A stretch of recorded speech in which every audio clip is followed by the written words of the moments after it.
అందరికీ నమస్కారం అండి. ఒక మహిళ వక్షస్థలంలో ఈశ్వరుడు వెలిసిన అచంటేశ్వర శివాలయాన్ని గురించి ఇప్పుడు మనం తెలుసుకుందాము.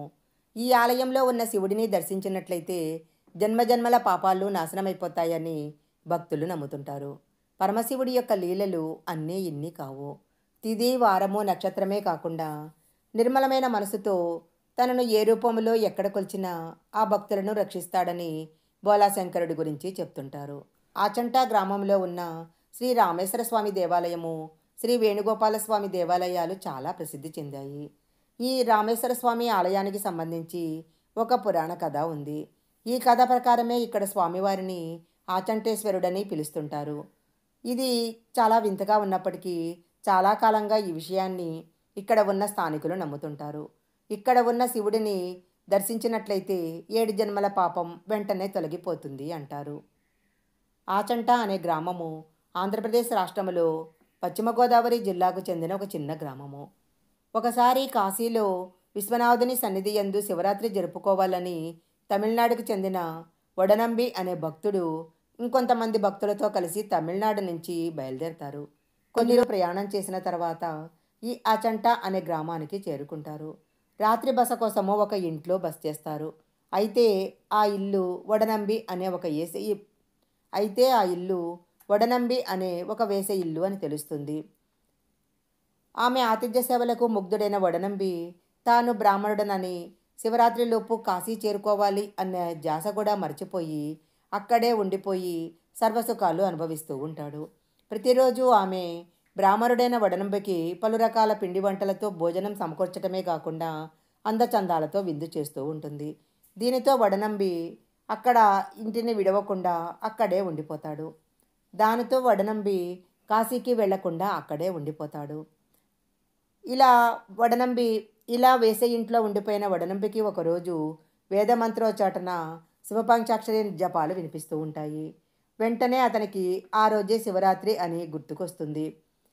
కాశీలో ఉండవలసిన తను ఇక్కడ ఉండిపోయినందుకు అతను చాలా బాధపడతాడు. ఏం చేయాలో అర్థం కాక నిగ్రహాన్ని కోల్పోయి తలను గోడకు కొట్టుకుంటూ ఉంటాడు. దైవద్రోహం చేశానని బాధపడుతూ బలవన్మరణానికి పాల్పడాలని నిశ్చయించుకుంటాడు. ఇంతలో బ్రాహ్మణుడైన వడనంబి దృష్టి మంచం పైన ఉన్న ఆ వేసె పైన పడుతుంది. మరుక్షణమే వడనంబికి ఈశ్వరుడు లింగరూపుడై వశాగ్ర రూపంలో ఉన్నట్లుగా భావిస్తాడు. అంతేకాకుండా ఆమె ఇంట్లో వెలుగులు విరజిమ్ముతాయి. వెంటనే వడనంబి ఆ ఇంటిని కైలాసంగా భావించి వెంటనే భక్తి పారవస్యాలతో గృహాలంకరణ కోసం తెచ్చిన పుష్పాలతో ఆమె వక్షభాగాన్ని పూజించటం మొదలు పెడతాడు. అలా రాత్రంతా సర్వేశ్వరుని యందే మనసును లగ్నం చేసి సొమ్మసిల్లి పడిపోతాడు. వెంటనే వెలుగులు వెరజిల్లుతూ పరమేశ్వరుడు ప్రత్యక్షమై ఏం కావాలో కోరుకో అంటాడు.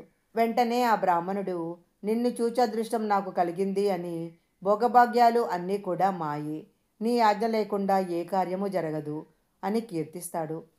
నేనే రూపంలో నిన్ను పూజించానో అదే రూపంలో ఇక్కడ ఉండిపోయి భక్తులకు మోక్షాన్ని ప్రసాదించవలసినది అని పరమేశ్వరుడిని వడనంబి కోరుకుంటాడు.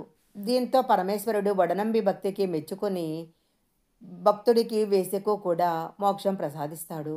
శివరాత్రి పర్వదినాన ఈ అచంట గ్రామంలో లింగరూపాన్ని దర్శించి అచంచలమైన భక్తితో తననెవరైతే కొలుస్తారో వారికి 7 జన్మల పాపాలు తొలగిపోతాయని వరం ఇస్తాడు.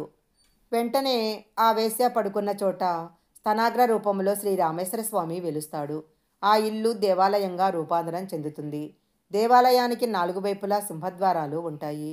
ప్రాకారం లోపల అనేక చిన్న దేవాలయాలను కూడా మనం దర్శించవచ్చు. ఈ దేవాలయ ప్రాంగణంలో గుడిని ఆనుకుని ఒక పుష్కరిణి ఉంది. ప్రతి సంవత్సరము ఈ ఆలయంలో శివరాత్రి ఉత్సవాలు 5 రోజుల పాటు జరుగుతాయి. వడనంబి అనే శివభక్తుడు ఇక్కడ చన్నుని పూజించడంతో ఏర్పడిన శివలింగం కాబట్టి దీన్ని అచంటేశ్వర ఆలయము అంటారు. ఈ అచంట గ్రామము తూర్పుగోదావరి జిల్లాలో పాలకొల్లుకి 16 కిలోమీటర్ల రోడ్డు మార్గం ద్వారా తణుకుకు 30 కిలోమీటర్ల దూరంలో ఉంటుంది. ప్రభుత్వ ప్రైవేటు బస్సులు ఇక్కడ అందుబాటులో ఉంటాయి. రాజమండ్రి ఆచంటకు దగ్గరలో ఉన్న విమానాశ్రయము. ఈ విమానాశ్రయం నుంచి ట్యాక్సీలు కూడా అందుబాటులో ఉంటాయి. ఈ వీడియో కనుక మీకు నచ్చినట్లయితే లైక్ చేయండి, షేర్ చేయండి. ఇలాంటి మరిన్ని వీడియోల కోసం మా ఛానల్ సబ్స్క్రైబ్ చేసుకోండి. పక్కనే ఉన్న బెల్ ఐకాన్ని యాక్టివేషన్ చేసుకుంటే మేము పెట్టే వీడియోలన్నీ కూడా మీకు ముందుగానే నోటిఫికేషన్గా వస్తాయి. మరొక మంచి వీడియోతో మళ్ళీ కలుసుకుందాం.